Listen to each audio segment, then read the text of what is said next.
ఈరోజు మనం వీకార్డ్స్ వాళ్ళకి కాదు అనే రేంజ్ హర్రర్ మూవీస్ గురించి మాట్లాడుకుందాం. ఈ మూవీస్ చూస్తే నైట్ టైంలో లైట్స్ ఆఫ్ చేయడానికి కూడా భయం వేస్తుంది.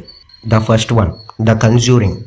ప్లాట్ ఏంటంటే, ఒక నార్మల్ ఫ్యామిలీ కొత్త ఇంటికి షిఫ్ట్ అవుతారు. ఫస్ట్ అంతా పీస్ఫుల్గానే ఉంటుంది, కానీ కొన్ని రోజుల తర్వాత మిడ్ నైట్ సౌండ్స్ వినిపించడం స్టార్ట్ అవుతుంది. డోర్ ఆటోమేటిక్గా ఓపెన్ అవ్వడం, వాల్స్ మీద గీతలు పడడం, చిన్నపిల్లలకి షాడోస్ కనిపించడం. స్లోగా వాళ్ళకి అర్థమవుతుంది ఆ ఇంట్లో ఏదో డేంజరస్ పవర్ ఉందని. ఈ మూవీలో బిగ్గెస్ట్ హర్రర్ ఏంటంటే సైలెన్స్. బ్యాక్గ్రౌండ్లో ఏం జరగకపోయినా కూడా టెన్షన్ పెరిగిపోతుంది. Second one, Annabelle. ఇది ఒక డాల్ స్టోరీ, కానీ నార్మల్ డాల్ కాదు. ఒక ఫ్యామిలీ ఇంట్లో ఆ డాల్ వచ్చిన తర్వాత స్ట్రేంజ్ ఇన్సిడెంట్స్ స్టార్ట్ అవుతాయి. నైట్ టైంలో డాల్ పొజిషన్ మారడం, ఎంటీ రూమ్లో సౌండ్స్ రావటం. ఈ మూవీ చూస్తున్నప్పుడు ఆడియన్స్ కళ్ళల్లో కూడా మోస్ట్లీ డాలే కనబడుతుంది, ఎందుకంటే నెక్స్ట్ సెకండ్ ఏం జరుగుతుందో ఎవ్వరికీ తెలియదు. Third one, Insidious. ఒక చిన్న అబ్బాయి సడన్గా కోమలోకి వెళ్ళిపోతాడు, కానీ డాక్టర్స్కి రీజన్ అర్థం కాదు. తర్వాత వాళ్ళకి తెలుస్తుంది ఆ అబ్బాయిని దెయ్యాలు ఇబ్బంది పెడుతున్నాయని. ఈ మూవీలో సడన్గా వచ్చే సీన్స్ లిటరల్లీ షాక్ ఇస్తాయి. ఎస్పెషల్లీ రెడ్ ఫేస్తో దెయ్యాలు ఉంటాయి, చాలా భయంకరంగా ఉంటాయి. And fourth one, Tumbbad.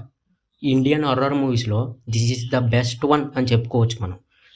కథ ఎలా మొదలవుతుందంటే, ట్రెజర్ కోసం హీరో ఒక భయంకరమైన ప్లేస్కి వెళ్తాడు. అక్కడ ఉండే creature design, dark visuals, continuous rent atmosphere, ఇవన్నీ బ్యూటిఫుల్గా డిజైన్ చేశారు. మూవీ కంప్లీట్గా ఒక నైట్ మేర్ లాగా ఫీల్ అవుతుంది. మనిషి బంగారం కోసం, డబ్బు కోసం ఎంత దూరం వెళ్తాడో ఈ మూవీని చూసి తెలుసుకోవచ్చు. And fifth one, evil dead rice. ఒక ఓల్డ్ బుక్ ఓపెన్ చేయడంతో మొదలవుతుంది. దాని కారణంగా జరిగే పరిణామాలే ఈ మూవీ. వాళ్ళుండే అపార్ట్మెంట్ కంప్లీట్గా ఫియర్ జోన్ అయిపోతుంది. ఈ మూవీలో హర్రర్ ఇంటెన్సిటీ చాలా ఎక్కువ. కొన్ని సీన్స్ సడన్గా వచ్చేసి ఆడియన్స్ని ఫుల్ షాక్లో పడేశాయి. నైట్లో ఒంటరిగా చూస్తే tension guarantee. And sixth one, ఇన్కంజేషన్.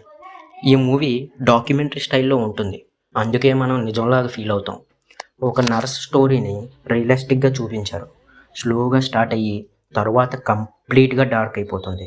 Movie అయ్యాక కూడా కొన్ని సీన్స్ మైండ్లో తిరుగుతూనే ఉంటాయి. ఈ లిస్ట్లో మీకు ఎక్కువ భయం వేసిన మూవీ ఏంటి? ఇలాంటి మూవీస్ ఇంకా కావాలా? అయితే కామెంట్ చేయండి, అలాగే సబ్స్క్రైబ్ కూడా చేసుకోండి.